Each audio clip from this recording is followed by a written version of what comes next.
اللہ کے محبوب وہ بندے کی نشانی تو بتا دیں، جس بندے کو اللہ تبارک و تعالیٰ جنت میں داخل نہیں کریں گے اس میں تکبر ہوگا، وہ تکبر کیا چیز ہے؟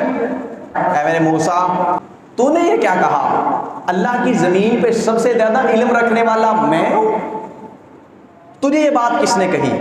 سورۃ مریم ہے، اللہ تبارک و تعالیٰ بڑے خوبصورت انداز کے اندر ایک مکالمہ، ایک دعویٰ بیان فرماتے ہیں۔ کفار یہ دعویٰ کرتے ہیں، یہ کہتے ہیں کہ پروردگار کا بیٹا ہے، نعوذ باللہ من ذالک، پروردگار کی اولاد ہے۔ اللہ تبارک و تعالیٰ ان کے اس دعوے کے جواب میں ارشاد فرماتے ہیں وَقَالُوا اتَّخَذَ الرَّحْمَنُ وَلَدًا، وہ کہتے یہ ہیں رحمان نے اپنا بیٹا بنا لیا۔ لَقَدْ جِئْتُمْ شَيْئًا إِدًّا، اللہ تبارک و تعالیٰ ارشاد فرماتے ہیں تحقیق اس بات کی کہ تم جو بھی یہ خبر لے کے آئے ہو یہ بہت بری ہے۔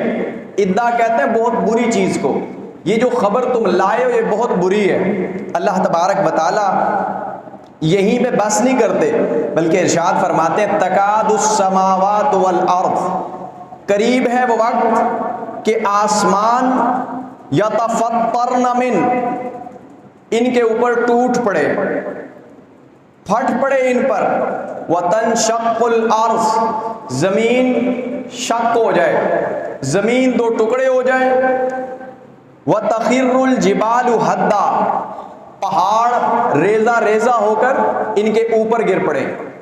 ان لوگوں نے کیا کیا ہے؟ انہوں نے صرف یہ بات کی ہے کہ پروردگار نے بیٹا بنا لیا، یہ کہتے یہ ہیں رحمان نے بیٹا بنا لیا۔ اللہ تبارک و تعالیٰ ارشاد فرماتے ہیں صرف ایک جملہ، صرف یہ کہنا کہ رحمان نے بیٹا بنا لیا، اللہ تبارک و تعالیٰ کی زمین سے بھی برداشت نہیں، اللہ تبارک و تعالیٰ کے آسمان سے بھی یہ برداشت نہیں ہوتا، اللہ تبارک و تعالیٰ کے پہاڑوں سے بھی یہ برداشت نہیں ہوتا۔ اس کی تفسیر کے اندر یہ لکھا ہے، اللہ کے رسول صلی اللہ علیہ وسلم نے ارشاد فرمایا جب کفار یہ جملہ بولتے ہیں آسمان پروردگار سے اجازت طلب کرتا ہے، پروردگار اجازت دے، زمین اجازت طلب کرتی ہے، پروردگار اجازت دے، پہاڑ اجازت طلب کرتے ہیں، پروردگار اجازت دے، کیوں بھائی کیا کرو گے اجازت لے کر؟ کس چیز کی اجازت چاہیے؟ یہ عرض کرتے ہیں پروردگار، اتنا بڑا جملہ کہنے والے نے کہا کہ پروردگار کی اولاد ہے، ہمیں حکم دے، ہمیں اجازت دے، ہم تیرے ان بندوں پر ٹوٹ پڑے۔ جنہوں نے یہ کہا رحمان نے بیٹا بنا لیا، اللہ تبارک و تعالیٰ اس جملے کے جواب کے اندر ارشاد فرماتے ہیں ان دعوا للرحمن ولدا، انہوں نے یہ کہا کہ رحمان نے بیٹا بنا لیا، انہوں نے رحمان کے لیے بیٹا تجویز کیا۔ پروردگار ارشاد فرماتے ہیں وما ينبغي، یہ بات تو شان ہی نہیں ہے، للرحمن، رحمان کی یہ بات شایان شان ہی نہیں ہے، کیا بھلا ان یتخذ ولدا، کہ وہ بیٹا بنائے۔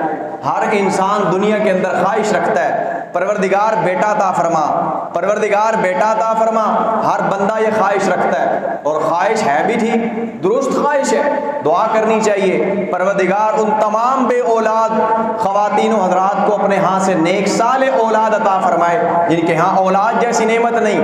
اللہ کے نبی دعائیں مانگتے ہیں پروردگار رب هب لی من الصالحین، دعا مانگتے ہیں پروردگار نیک صالح بیٹا عطا فرما، دعا مانگنے میں کوئی بات نہیں، لیکن پروردگار ارشاد فرماتے ہیں یہ لوگ یہاں تک انتہا کو پہنچے کہ کہتے ہیں رحمان کا بیٹا ہے۔ مقصد کیا ہوتا ہے بیٹا مانگنے کا؟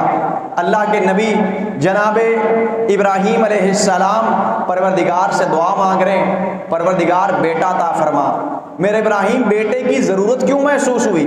جب جوانی میں تھے ضرورت محسوس نہیں ہوئی، اب بڑھاپے کو پہنچے ہو تو کہتے ہو پروردگار بیٹا عطا فرما، یہ کیا عجیب معاملہ ہے؟ جناب ابراہیم علیہ السلام عرض کرتے ہیں پروردگار میرے دنیا سے جانے کے بعد میرے مشن کا وارث کون ہوگا؟ میری تبلیغ دعوت کا وارث کون ہوگا؟ مجھے تو وارث چاہیے، میں اس لیے دعا کر رہا ہوں بیٹے کی۔ ہر بندہ یہ چاہتا ہے اس کا نام بلند ہو، لوگ اس کو پہچانیں، اس کا کام بلند ہو، اس کی اولاد کی وجہ سے۔ اللہ تبارک و تعالیٰ ارشاد فرماتے ہیں جب قیامت کے دن سارے لوگ آئیں گے ہی تیرے رب کے پاس، لوگ آئیں گے تیرے رب کے پاس، اللہ تبارک و تعالیٰ ارشاد فرماتے ہیں وَكُلُّهُمْ آتِيهِ يَوْمَ الْقِيَامَةِ فَرْدًا، ایک ایک فرد علیحدہ علیحدہ تیرے رب کے پاس آئے گا۔ کس شکل میں؟ کس شکل میں آئے گا؟ عبدا، بندہ بنا کر، غلام بنا کر تیرے رب کی عدالت میں پیش کیا جائے گا۔ اس کو کیا ضرورت جس کے پاس ساری کائنات کے لوگ، انسان مرد ہوں خواتین ہوں جو بھی ہوں، اللہ تبارک و تعالیٰ فرماتے ہیں اس کے پاس جب غلام بنا کر پیش کیے جائیں گے، اس کو کیا ضرورت ہے اولاد کی؟ کیا ضرورت پڑی اولاد مانگنے کی؟ پھر پروردگار ارشاد فرماتے ہیں اس زمین کے اوپر جتنے لوگ بستے ہیں، جو جو چیزیں بستی ہیں، وہ فردن فردن تیرے رب کی گنتی میں ہے۔ لَقَدْ أَحْصَاهُمْ وَعَدَّهُمْ عَدًّا، اللہ تبارک و تعالیٰ ارشاد فرماتے ہیں ان سب کا علم تیرے رب کے پاس ہے، تیرے رب کے علم نے ان سب کو گھیرا ہوا ہے۔ کتنے لوگ بستے ہیں، کتنی طرح کے لوگ بستے ہیں۔ اللہ کے رسول جناب محمد الرسول اللہ صلی اللہ علیہ وسلم نے ارشاد فرمایا اللہ تبارک و تعالیٰ اس شخص کو جنت کے اندر داخل نہیں فرمائیں گے جس شخص کے دل میں ذرہ برابر بھی تکبر ہوگا، جس شخص کے دل میں، جس کے دماغ میں ذرہ برابر تکبر ہوگا، ایک ذرہ تکبر کا ہوگا، بڑائی ہوگی، اللہ تبارک و تعالیٰ اس کو جنت میں داخل نہیں فرمائیں گے۔ ایک دوسری روایت کے اندر جناب محمد الرسول اللہ صلی اللہ علیہ وسلم نے ارشاد فرمایا وہ بندہ جو دنیا کے اندر تکبر کرتا ہے، وجہ کیا بنتی ہے؟ مشرکین کے، کفار کے یہ جملہ کہنے کی وجہ کیا بنتی ہے کہ پروردگار نے بیٹا بنا لیا۔ تکبر ہے اس بات کا ہم اعلیٰ نبی کے امتی ہیں، ہمارا نبی تو اتنی شان والا نبی جو نعوذ باللہ اللہ کا بیٹا ہے۔ عیسائی یہ کہتے ہیں، اللہ کے محبوب جناب عیسیٰ علیہ السلام کے بارے میں عیسائیوں کا یہ عقیدہ ہے عیسیٰ علیہ السلام اتنے اعلیٰ کہ اللہ کے بیٹے، نعوذ باللہ من ذالک۔ جبکہ جناب محمد الرسول اللہ صلی اللہ علیہ وسلم ہر موقع پہ اپنے آپ کو کیا کہتے ہیں؟ اپنے صحابہ کو بتاتے ہیں اے میرے صحابہ لا تطرونی کما تطرد النصارى المسیح ابن مریم، جیسے عیسائیوں نے عیسیٰ ابن مریم کو بڑھایا مجھے نہ بڑھا دینا، بلکہ میں کیا ہوں؟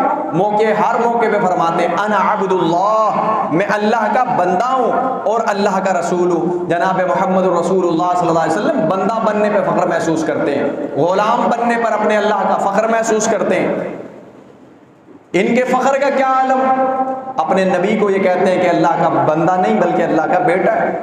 اللہ کے رسول صلی اللہ علیہ وسلم فرماتے ہیں جس کے دل میں تکبر موجود ہوگا قیامت کے دن اللہ تبارک و تعالیٰ کی عدالت کے اندر لایا جائے گا اس حال کے اندر جیسے چیونٹیاں ہوتی ہیں، اس شخص کی چیونٹی بنا کر پروردگار کی عدالت میں پیش کیا جائے گا۔ میدان معاشر میں چیونٹی کا کیا کام؟ یہ پروردگار کے وہ بندے ہیں جو دنیا کے اندر تکبر کیا کرتے تھے۔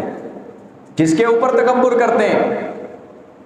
جب اللہ کے رسول صلی اللہ علیہ وسلم نے ارشاد فرمایا میرے صحابہ وہ بندہ جنت میں نہیں جائے گا جس کے دل کے اندر ذرہ برابر بھی تکبر ہوگا، صحابہ کرام پریشان ہو گئے، جناب محمد الرسول اللہ صلی اللہ علیہ وسلم کی خدمت میں حاضر ہوئے۔ اللہ کے محبوب وہ بندے کی نشانی تو بتا دیں جس بندے کو اللہ تبارک و تعالیٰ جنت میں داخل نہیں کریں گے، اس میں تکبر ہوگا۔ وہ تکبر کیا چیز ہے؟ اللہ کے محبوب کہیں اعلیٰ سواری رکھنا، اعلیٰ مال رکھنا کہیں یہ تکبر میں تو نہیں آتا؟ اعلیٰ لباس پہننا کہیں یہ تکبر میں تو نہیں آتا؟ جناب محمد الرسول اللہ صلی اللہ علیہ وسلم نے ارشاد فرمایا میرے صحابہ یہ تکبر میں نہیں آتا۔ تکبر کیا ہے؟ فرمایا دو کام ہے جو تکبر کے ہیں۔ پہلا کام یہ کہ انسان حق بات کو سنے، حق بات کو سمجھے، اس کے بعد اس پر عمل نہ کرے، اس کو تسلیم نہ کرے۔ حق بات سمجھتا ہے تسلیم نہیں کرتا، یہ تکبر کی اعلیٰ ترین قسم ہے۔ اس قسم میں کون شامل ہے؟ کائنات کا سب سے بڑا دشمن رسول صلی اللہ علیہ وسلم کا سب سے بڑا دشمن ابو جہل ہے۔ کیا کہتا ہے؟ اے محمد میں تجھے جانتا ہوں، تو عبداللہ کا بیٹا ہے، تو عبد المطلب کا پوتا ہے، میں جانتا ہوں تجھے، ہماری آنکھوں کے سامنے تیری ولادت ہوئی، تیرے باپ کی زندگی ہماری آنکھوں کے سامنے گزری، تیرے دادا کی زندگی لوگوں کے سامنے ہے، ہر بندہ تجھے جانتا ہے، لیکن میں کیوں نہیں مانتا؟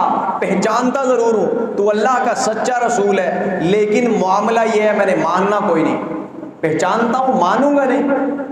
اللہ تبارک و تعالیٰ کے محبوب پیغمبر ارشاد فرماتے کائنات کا سب سے بڑا تکبر متکبر آدمی یہ ہے جو حق بات پہچانتا ہے لیکن تسلیم نہیں کرتا، مانتا نہیں ہے۔ دوسرا بندہ وہ بندہ ہے جو اپنے آپ کو بڑا سمجھتا ہے، دوسرے شخص کو گھٹیا سمجھتا ہے، حقیر جانتا ہے، مسلمان ہو یا غیر مسلم دوسرے کو حقیر جانتا ہے، دوسرے کو حقیر سمجھتا ہے۔ میری رائے ہونی چاہیے، میری رائے قیمتی ہے، میں اعلیٰ ہوں باقی سارے ادنا ہیں۔ یہ میں کا تصور کیا ہے؟ یہ میں کیا چیز ہے؟ اللہ تبارک و تعالیٰ نے قرآن پاک کے اندر اس میں کے بڑے ہی بہت زیادہ مثالیں بیان فرمائی ہیں۔ میں کہے ہو میرا بندہ اور کہے میں، وہ لوگ جو انسانوں کی اور جانوروں کی اور پودوں کی زندگی کے بارے میں پڑھتے ہیں، حیاتیات کا علم ہوتا ہے، لوگ یہ کہتے ہیں دنیا کے اندر سارے جانوروں میں سے، سارے جانداروں میں سے سب سے جو کمزور بچہ ہوتا ہے وہ انسان کا ہوتا ہے۔ انسان کیا کہتا ہے؟ مجھ سے بڑا طاقتور کوئی نہیں، مجھ سے بڑا عقل مند کوئی نہیں، مجھ سے بڑا تاجر کوئی نہیں، لوگ یہ کہتے ہیں۔ مطالعہ مشاہدہ تجربہ یہ کہتا ہے انسان کا بچہ سب سے کمزور ہوتا ہے، حتیٰ کہ چڑیا کا بچہ بھی انسان کے بچے سے طاقتور ہوتا ہے۔ چند مہینے گزرتے ہیں، چند ہفتے گزرتے ہیں، چڑیا کا بچہ کھانے کے قابل بھی ہو جاتا ہے، اڑنے کے قابل بھی ہو جاتا ہے، اپنی روزی رزق تلاش کرنے کے قابل بھی ہو جاتا ہے، اور انسان کا بچہ 10 سے 12 سال لگتے ہیں محتاجی ختم ہونے میں، 10 سے 12 سال لگتے ہیں، تب اس کی محتاجی ختم ہوتی ہے، تب یہ اس قابل ہوتا ہے کہ خود کما سکے، خود کھا سکے۔ اس کے باوجود جب یہ انسان بڑا ہوتا ہے تکبر کرتا ہے، کیا کہتا ہے؟ میرے جیسا کوئی نہیں، میرے جیسا کوئی نہیں۔ یہ میں کہ صرف ایک مفسر نے بڑا خوبصورت جملہ بیان فرمایا، فرماتے ہیں کہ سارے جانوروں میں سے، حلال جانوروں میں سے صرف ایک بکری ہے جو ہر موقع پہ میں کرتی ہے، باقی کوئی میں نہیں کرتا۔ جانور جب ذبح کرتے ہیں اونٹ کو، بیل کو، گائے کو، جس چیز کو ذبح کرتے ہیں اس چیز کو ذبح کر کے اس کا گوشت زمین پہ رکھ کے بناتے ہیں، جب بکری کی باری آتی ہے الٹا لٹکاتے ہیں۔ کیوں لٹکاتے الٹا؟ فرماتے یہ اس کی میں کیا ہے، اس کے میں کا علاج ہو رہا ہے۔ جو بندہ یہ کہتا ہے نا میں، پروردگار فرماتے ہیں ہم اس کو الٹا لٹکاتے ہیں۔ تکبر کس بات کا؟ پروردگار ارشاد فرماتے ہیں اے میرے بندے، اے میرے انسان، ذرا اپنی پیدائش دیکھ، هل اتى على الانسان حين من الدهر لم يكن شيئا مذکورا۔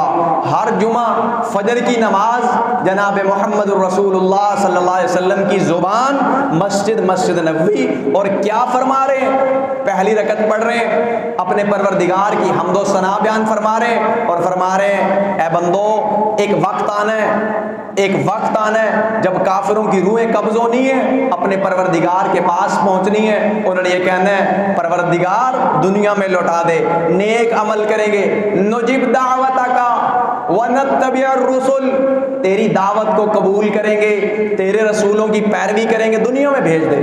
پہلی رکعت میں جناب محمد صلی اللہ علیہ وسلم یہ ارشاد فرما رہے ہیں، یہ تلاوت کر رہے ہیں، اور دوسری رکعت میں تلاوت کر رہے ہیں، کیا کہہ رہے ہیں؟ هل اتى على الانسان حين من الدهر لم يكن شيئا مذکورا۔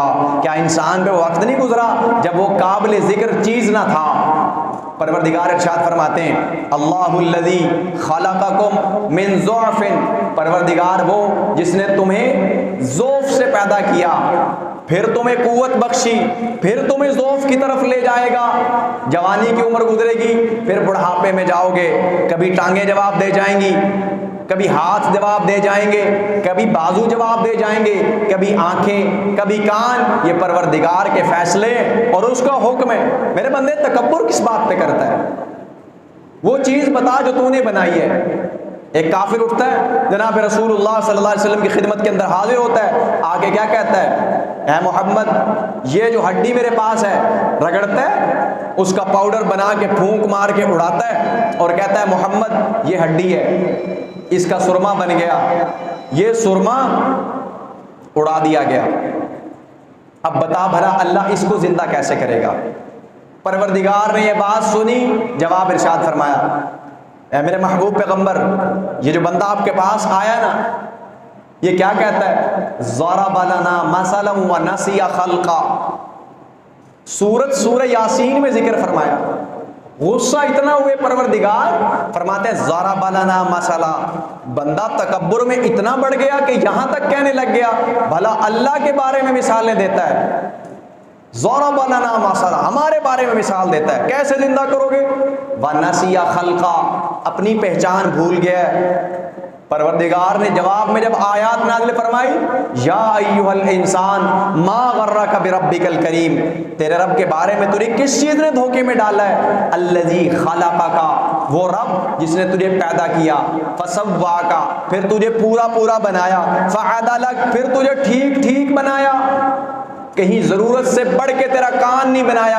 ایسے نہیں ہوا کہ تیرا ایک کان 6 فٹ کا ہو، ایک کان 1 فٹ کا ہو، ایسے نہیں ہوا تیرا ایک ہاتھ تو 1 فٹ کا ہو، دوسرا ہاتھ 10 فٹ کا ہو۔ پروردگار فرماتے ہیں فعدلک، برابر بنایا، فی ای صورہ، جس صورت میں میں نے چاہا بنایا۔ کسی کو کمزور، کسی کو طاقتور، ایک بندہ دوسرے کو تڑی لگاتا ہے، میں تجھے یہ نہیں کرنے دوں گا، میں تجھے یہ نہیں کرنے دوں گا۔ پروردگار ارشاد فرماتے ہیں میرے بندے ذرا صبر کر، ذرا تحمل کر، تجھ سے پہلے دنیا میں ایک قوم بھیجی تھی جو یہ کہا کرتی تھی من ہوا اشد منا قوہ، من ہوا اشد منا قوہ، کون ہے ہم سے زیادہ طاقتور؟ پروردگار ارشاد فرماتے ہیں پھر ہم نے انجام کیا کیا؟ الٹا لٹکایا۔ کیسے الٹا لٹکایا؟ فرمایا جیسے کھجور کا تنا زمین سے نکال کے لمبا کر دیا جاتا ہے، ایسے کھجور کے تنوں کی طرح نکال کے لمبا کر دیا۔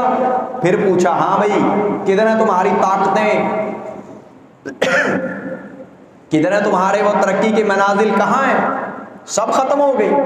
میرے بندے اپنی اوقات میں رہ کے بات کرنا، اپنے رب کے بارے میں کوئی ایسا جملہ نہ کہہ دینا۔ فرعون کیا کہا کرتا تھا؟ اللہ تبارک و تعالیٰ ارشاد فرماتے ہیں، فرعون یہ کہتا ہے انا ربکم الاعلی، میں رب ہوں، ادنا بھی نہیں، سب سے بڑا، سب سے بلند و برتر میں ہوں، انا ربکم الاعلی۔ پروردگار فرماتا ہے جب اس نے جملہ کہا پھر کیا ہوا؟ فاخذہ اللہ نکال الآخرۃ والأولی، پروردگار نے اس جملے پہ پکڑا اور پکڑ کے ایسا جھنجھوڑا کہ دنیا کے اندر آج تک اس کی اوقات باقی ہے۔ تو تھا نا جو رب کا دعویٰ کرتا تھا تیرے جسم کو گلنے بھی نہیں دوں گا، تیرے جسم کو لوگوں کی نظروں سے اوجھل بھی نہیں ہونے دوں گا، یہ پڑا ہے رب۔ یہ ہے وہ جو کہا کرتا تھا میں جس کو چاہوں زندگی دوں، جس کو چاہوں موت دوں۔ کہاں ہے میرے بندے تیرے یہ ساری اوقات؟ اللہ تبارک و تعالیٰ ہمیں تکبر سے محفوظ فرمائے۔ اتنی بری بیماری، نیکیوں کو کھا جانے والی بیماری، اللہ تبارک و تعالیٰ تکبر اور حسد جیسے موذی امراض سے ہمیں محفوظ فرمائے۔ قرآن پاک کے اندر اللہ تبارک و تعالیٰ نے سورۃ الکہف کے اندر 2 واقعات بیان فرمائے ہیں۔ اللہ کے نبی جناب موسیٰ علیہ السلام، اولو العزم پیغمبر، اولو العزم پیغمبر، مقام و مرتبے والے، جاہ و جلال والے، ممبر پہ کھڑے خطبہ ارشاد فرما رہے ہیں، واعظ و نصیحت جاری ہے، لوگ واعظ و نصیحت سن رہے ہیں، بڑے خوش ہو رہے ہیں، بڑا کمال انداز ہے، بڑی کمال گفتگو ہے، واقعی موسیٰ کلیم اللہ ہے۔ اللہ نے بولنے کا انداز سکھایا ہو تو کیا ہی بات ہوگی، واقعی موسیٰ بڑی خوبصورت گفتگو کرتا ہے۔ ایک بابا کھڑا ہوتا ہے، ایک بزرگ آدمی، دانا آدمی کھڑا ہوتا ہے اور کھڑا ہو کے عرض کرتا ہے اللہ کے نبی موسیٰ، اللہ کی زمین پہ سب سے زیادہ علم والا کون ہے؟ جناب موسیٰ علیہ السلام اپنی گفتگو کے دوران اتنے زیادہ اپنے آپ کو سمجھ رہے ہیں کہ کہہ بیٹھتے ہیں اللہ کی زمین پہ اس وقت سب سے زیادہ علم والا تو میں ہوں۔ میں بولے انا، میں ہوں سب سے زیادہ۔ اللہ تبارک و تعالیٰ نے اس میں کا جواب ارشاد فرمایا. جبرائیل امین تشریف لائے اور فرمایا اے میرے موسیٰ تو نے یہ کیا کہا؟ اللہ کی زمین پہ سب سے زیادہ علم رکھنے والا میں ہوں؟ تجھے یہ بات کس نے کہی؟ چل ذرا ایسا کر، فلاں فلاں علاقے میں جا، ہمارا ایک نیک بندہ رہتا ہے، اس سے جا کے مل. جناب موسیٰ علیہ السلام کو حکم ہوا کھانے کی کچھ چیزیں ساتھ رکھو، کھجوریں وغیرہ، اپنا غلام ساتھ لو اور چلے جاؤ اس علاقے کے اندر. پروردگار کوئی نشانی؟ فرمایا نشانی یہ ہوگی مچھلی ساتھ رکھو، جہاں یہ مچھلی تمہارے سامان سے نکلے اور سمندر میں چلی جائے یہ سمجھ لینا اس جگہ پہ اس بندے نے ملنا ہے. غلام کو حکم ہوا ساتھ ساتھ چلتے رہو، جب یہ مچھلی نکلے اور پانی میں چلی جائے مجھے بتا دینا، میں رک جاؤں گا، وہ مقام ہوگا جہاں اس بندے نے ملنا ہے. غلام بھول گیا بتانا، مچھلی نکلی پانی میں چلی گئی. موسیٰ علیہ السلام چلتے جا رہے ہیں، ایک رات کا سفر ایک دن کا سفر اضافی طے کر لیا. پوچھا غلام سے ہاں بھائی مچھلی؟ کہتا ہو مجھے تو بتانا، بھول گیا، مچھلی تو پچھلے دن ہی پانی میں چلی گئی تھی. یہ علم ہے دنیا کا سب سے زیادہ. پروردگار نے فرمایا میرے موسیٰ واپس چل. واپس پہنچے اس مقام پہ جہاں مچھلی پانی میں ملی تھی. آگے ملاقات ہو گئی ایک شخص سے، حضرت خضر علیہ السلام سے. حضرت خضر علیہ السلام کو کہتے ہیں میں آپ سے علم سیکھنے آیا ہوں. کیا خوبصورت الفاظ ہیں سورۃ الکہف کے. حضرت خضر علیہ السلام سے جناب موسیٰ علیہ السلام فرماتے ہیں اے جناب خضر میں آپ سے علم سیکھنے آیا ہوں. قال له موسیٰ هل اتبعک علی ان تعلمنی مما علمت رشدا. میں علم سیکھنے آیا ہوں آپ سے. آگے سے خضر علیہ السلام کہتے ہیں جو علم میرے پاس ہے تو اس کو سیکھنے کی تاب نہیں لائے گا. موسیٰ علیہ السلام کہتے ہیں کوئی بات نہیں، کیا کرنا ہوگا میں کر لوں گا.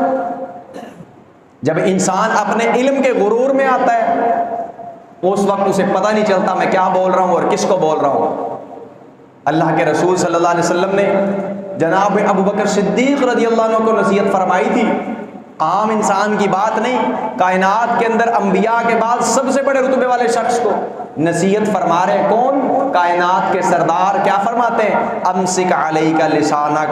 ابو بکر اپنی زبان کو اپنے قابو میں رکھ. اگر بولنا ہے کام کی بات کرنی ہے، لوگوں کے فائدے کی بات کرنی ہے، ورنہ خاموش رہنا ہے. موسیٰ علیہ السلام کہتے ہیں صبر کر لوں گا کوئی مسئلہ نہیں. یہ چل پڑے ساتھ. فرمانے لگے موسیٰ چلو میرے ساتھ، میں نے دریا کے اس پار جانا ہے، سمندر کے اس پار چلو. ایک کشتی آئی، اشارہ کیا. 2 کم سن بچے، چھوٹے چھوٹے بچے کشتی کے مالک ہیں. جناب موسیٰ علیہ السلام کو جناب خضر علیہ السلام کو کشتی میں سوار کرتے اور چل پڑتے. دیکھا 2 نیک آدمی ہیں، داڑھیوں والے، حلیے سے تو اچھے معلوم ہوتے ہیں. یہ بچے دونوں کہتے ہیں آپ ایسا کریں ہمیں کرایہ نہ دیں، ہماری کشتی کے بارے میں دعا کر دیں، اللہ ہمیں برکت سے مالا مال کرے. جناب خضر بھی جناب موسیٰ علیہ السلام بھی دعا کرنے بیٹھ گئے بچوں کے لیے، پروردگار ان کی روزی میں برکتیں عطا فرمائے. دعا کر رہے ہیں. اتنی دیر میں موسیٰ علیہ السلام کو خضر علیہ السلام فرماتے ہیں موسیٰ وہ سامنے دیکھ کیا ہے. ایک چڑیا پانی کے اندر اس کشتی کے کنارے پہ بیٹھی ہے، وہاں سے پانی میں اس نے غوطہ لگایا ہے، اپنی چونچ پانی میں ڈبو کے باہر نکالی ہے، پانی پیا نا، جو ہی پانی پی کے اڑ گئی ہے. خضر علیہ السلام کہتے ہیں موسیٰ اس چڑیا کی چونچ پہ کتنا پانی لگا ہوگا؟ فرماتے تھوڑا سا، 1 قطرہ 2 قطرے. خضر علیہ السلام فرماتے ہیں جو 1 قطرہ اور 2 قطرے لگے ہیں نا، صرف اتنا سا علم ہے تیرے اور میرے پاس. یہ جو سمندر ہے اس سے بھی زیادہ علم ہے تیرے رب کے پاس. موسیٰ علیہ السلام کو اپنی غلطی کا احساس ہونا شروع ہو گیا ہے کہ میں نے کوئی غلط جملہ بولا ہے جس پہ پروردگار نے میری یہ ڈیوٹی لگائی ہے. اس شخص کے ساتھ رہنے کی ڈیوٹی اس وجہ سے لگی. جو ہی کشتی درمیان میں پہنچی، خضر علیہ السلام کا یہ بچے شکریہ ادا کر رہے ہیں، بڑی مہربانی جی آپ کی، آپ نے ہمارے لیے دعا کی، اور کو خدمت مدارت کریں آپ کی خاطر مدارت. جناب خضر علیہ السلام فرماتے ہیں میں تمہاری خدمت مدارت کرتا ہوں، تم نے کیا کرنی ہے؟ لکڑی اٹھاتے، موٹی لکڑی، کشتی کو توڑنا شروع کر دیتے ہیں. کشتی کو توڑ کے کشتی میں سوراخ کر دیتے ہیں، سوراخ کر کے فوراً اس کے اوپر پٹی لگا کے اس کو بند بھی کر دیتے ہیں. موسیٰ علیہ السلام کہتے ہیں خضر یہ کیا بات ہے، 2 غریب بچے، پیسے انہوں نے تم سے نہیں لیے، تمہاری عزت کر رہے ہیں، تم ان کی کشتی توڑ رہے ہو جواب میں۔ جناب خضر علیہ السلام فرماتے ہیں موسیٰ جس بات کا علم نہیں ہوتا اس میں بولا نہیں کرتے۔ اللہ تبارک و تعالیٰ اپنے نبی کو سبق سکھا رہے ہیں، میرے نبی دنیا کے اندر سب سے بڑھ کر علم والی ذات کس کی ہے؟ وَفَوْقَ كُلَّ ذِي عِلْمٍ عَلِيمٍ، ہر علم والے سے بڑھ کے ایک علم والا ہے، سب سے بڑھ کر علم والا کون ہے؟ إِنَّهُ عَلِيمٌ بِذَاتِ الصُّدُورِ، جو تمہارے سینوں کے راز تک کو جانتا ہے، جو تمہاری زبان پہ بھی نہیں ہے ان کو بھی جانتا ہے۔ جناب موسیٰ علیہ السلام، خضر علیہ السلام جواب دیتے ہیں تجھے بعد میں بتاؤں گا یہ کیا معاملہ ہے، خاموش رہ سکتا ہے تو میرے ساتھ چل ورنہ چلا جا یہاں سے۔ آگے پہنچتے ہیں، ایک بستی کے اندر ایک بچے کو دیکھا، بڑا ہی خوبصورت بچہ، اس نے دیکھا بڑے اچھے لوگ جا رہے ہیں، بھاگا بھاگا پہنچا، سلام کیا، ملنا چاہا ان سے، جو ان کے ہاں سلام کا آداب تھے وہ بچہ ان کے پاس پہنچا، جناب خضر نے بچے کو پکڑا، گلے سے دبایا، گھوٹ کے مار دیا۔ اب موسیٰ علیہ السلام اللہ کے نبی ذات کہتے ہیں خضر یہ کیا کرتے ہو، بلا وجہ ایک بچے کو، کم سن بچہ چھوٹا سا مار ڈالا، خیریت تو ہے؟ کہتے ہیں موسیٰ جس بات کا علم نہیں ہوتا اس بات میں بولتے نہیں ہیں۔ ان سألتک عن شیء بعدها فلا تصاحبنی قد بلغت من لدنی عذرا، اگر سوال کیا میں تمہیں اپنے ساتھ نہیں رکھوں گا، بس یہ لمٹ آخری۔ کہتے ہیں اچھا ٹھیک ہے غلطی ہو گئی، اب کی بار چھوڑ دو، 2 غلطیاں کر چکے، تیسری میں پہنچے، ایک بستی کے اندر پہنچے، دیکھا دیوار ٹیڑھی ہے، گرنے والی ہے، بستی والوں کو کہتے ہیں جناب خضر اے بستی والوں ہم مہمان ہیں، دور سے آئے ہیں، کھانا کھلاؤ۔ بستی والے کہتے ہیں ہم نے فیصلہ کیا کسی مہمان کو کھانا نہیں کھلانا۔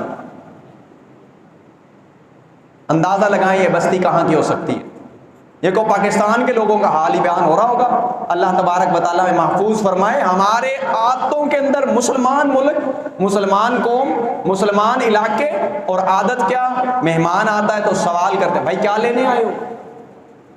اللہ کے نبی ابراہیم علیہ السلام کے پاس بھی مہمان آیا تھا، پوچھا نہیں کون ہو، کہاں سے آئے ہو، کس سے ملنا ہے، کیا کام ہے، فوراً گئے مہمان کو بٹھایا مہمان خانے میں، فوراً گئے بچڑا بھونا، بھون کے پورا بچڑا بعجل الحنیز، پورا بچڑا سامنے لا کے رکھ دیا، لو جی کھاؤ۔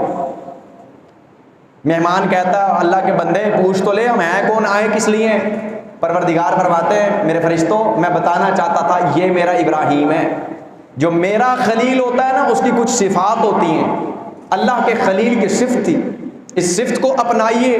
کسی مہمان کے کھانا کھانے سے کھانا کم نہیں ہوتا، یہ کھانا پروردگار کی طرف سے برکت والا ہو جاتا ہے، برکت سے پورا ہوتا ہے، کھانوں سے بندے کا رزق پورا نہیں ہوتا۔ علاقے والے کہتے ہیں ہم نے مشورہ کیا کسی مہمان کو کھانا نہیں کھلانا، آپ جائیں یہاں سے اپنے کھانے کا خود بندوبست کریں۔ اور اللہ کے رسول صلی اللہ علیہ وسلم کا فرمان ہے جب بندہ مسافر ہوتا ہے، مسافر جتنا مرضی امیر ہو، مالا مال ہو اپنے علاقے کے اندر، لیکن جب وہ حالت سفر میں وہ اس قابل ہے کہ اس کے اوپر زکوٰۃ کا پیسہ بھی لگتا ہے، کیونکہ وہ مسافر ہے، اس کے پاس گھر بار نہیں، کروڑوں کی گاڑی ہو، کروڑوں کا جہاز ہو اس کے پاس، لیکن خبر نہیں اگلے ہی لمحے جہاز تباہ ہو جائے، اگلے ہی لمحے گاڑی خراب ہو جائے، کیا ہوگا اس شخص کے ساتھ؟ اللہ تبارک و تعالی ہمیں ان اللہ کے محبوب کے فرامین پہ عمل کی توفیق عطا فرمائے۔ علاقے والے کہتے ہیں ہم نے مہمان نوازی کوئی نہیں کرنی، جناب خضر علیہ السلام فرماتے ہیں چلو ٹھیک ہے نہیں کرنی نہ کرو، ہمیں اپنا کام کرنے دو۔ دیوار گرنے والی کو سیدھا کر دیتے ہیں، دیوار گراتے ہیں خود درست کر کے دوبارہ تعمیر کر دیتے ہیں۔ موسیٰ علیہ السلام کہتے ہیں واہ کمال ہو گیا ہے، عجیب کام کرتے ہو، علاقے والے کھانا نہیں کھلا رہے، ان کی دیوار خود بخود درست بھی کر دیتے ہو، یہ کیا بات ہوئی؟ جب جناب خضر نے ان تینوں سوالوں کے جواب دیے، موسیٰ علیہ السلام اپنے رب سے کہنے لگے پروردگار واقعی اس دنیا کے اندر سارا علم موسیٰ کے پاس نہیں، علم کس کے پاس ہے؟ پروردگار کے پاس ہے۔ تو انسان کو اپنے علم پہ ناز نہیں ہونا چاہیے، اپنے مال پہ، اپنے علم پہ، اپنے حسب و نسب پہ۔ اللہ کے محبوب صلی اللہ علیہ وسلم نے کیا فرمایا تھا؟ میری امت کے اندر 4 کام جہالت والے ہوں گے۔ سب سے پہلا کام، میری امت اپنے حسب نسب پہ فخر کرے گی، اپنے آپ کو بڑا مانے گی، دوسرے کو چھوٹا سمجھے گی۔ اللہ کے محبوب دوسرے موقع پہ فرماتے ہیں یہی تکبر کی علامت ہے، اور پروردگار پروردگار کیا فرماتے ہیں؟ الکبر ردائی، تکبر میری چادر ہے. جو شخص میری چادر مجھ سے لینے کی کوشش کرتا ہے یا میری چادر میں گھسنے کی کوشش کرتا ہے میں اس کے ٹکڑے کر دیتا ہوں. اللہ تبارک و تعالی ہمیں تکبر سے محفوظ فرمائے اور اپنے تکبر بھرے جملے کبھی نہ بولا کریں. شیطان نے تکبر کیا ہے. کیا تکبر ہے؟ انا خیر منہ، میں بہتر ہوں. پروردگار نے فرمایا اچھا تو بہتر ہے، تجھے تیری بہتری کا ہم اجر دیں گے. کیا اجر ملا؟ فرمایا نکل جا یہاں سے، نکل جا یہاں سے، دتکارا ہوا ہے تو میری نظروں کے سامنے نہ، نکل جا یہاں سے. جس کے ہم عام الفاظ میں ترجمہ یوں کرتے ہیں میری نظروں کے سامنے نہ آنا. پروردگار فرماتے ہیں فخرج منہا فانک رجیم، میری جنت سے نکل جا، تو مردود ہے، تو بے ایمان ہے. اللہ تبارک و تعالی ہمیں اس تکبر سے محفوظ فرمائے اور اپنے سامنے جھکنے کی، عاجزی اختیار کرنے کی توفیق عطا فرمائے. اللہ کے محبوب کی زندگی کے اندر 2 مواقع آئے ہیں جس موقع پہ آپ یہ تصور کر سکتے ہیں کہ انسان تکبر کر سکتا ہے اچھے سے اچھا بندہ. ایک وہ موقع ہے جب اللہ کے محبوب 10,000 صحابہ کو لے کے مکہ میں داخل ہو رہے ہیں. 10,000 فوجی اللہ کے محبوب کے ساتھ مکہ میں داخل ہو رہے ہیں. لوگ یہ کہتے ہیں الیوم یوم الملحمہ، آج کا دن خون بہا کا دن ہے. اللہ کے محبوب نے جملہ سنا، آپ کا انداز یہ تھا، اپنی اونٹنی پہ سوار تھے. اللہ کے محبوب نے اپنی داڑھی مبارک، اپنا سر مبارک نیچے کیا، اتنا نیچے کیا کہ آپ کی داڑھی مبارک اونٹ کے سر سے لگنے لگی. آپ نے یہ جملہ ارشاد فرمایا الحمدللہ، تمام تعریفیں پروردگار کے لیے جس نے اپنے بندے کو فتح عطا فرمائی. الحمدللہ الذی نصرت عبدنا، جس نے اپنے بندے کو فتح عطا فرمائی. عاجزی کا یہ عالم ہے. دوسرے موقع پہ اللہ تبارک و تعالیٰ کے محبوب پیغمبر صلی اللہ علیہ وسلم اس موقع پہ بھی اعلان فرماتے ہیں عام معافیہ سب کے لیے. میں بھی وہی اعلان کروں گا جو جناب یوسف نے اعلان کیا تھا، آج سارے ہی معاف ہو جاؤ، جس نے جو ظلم کیا محمد نہیں پوچھے گا. اللہ تبارک و تعالی ہمیں بھی عاجزی اختیار کرنے کی توفیق عطا فرمائے.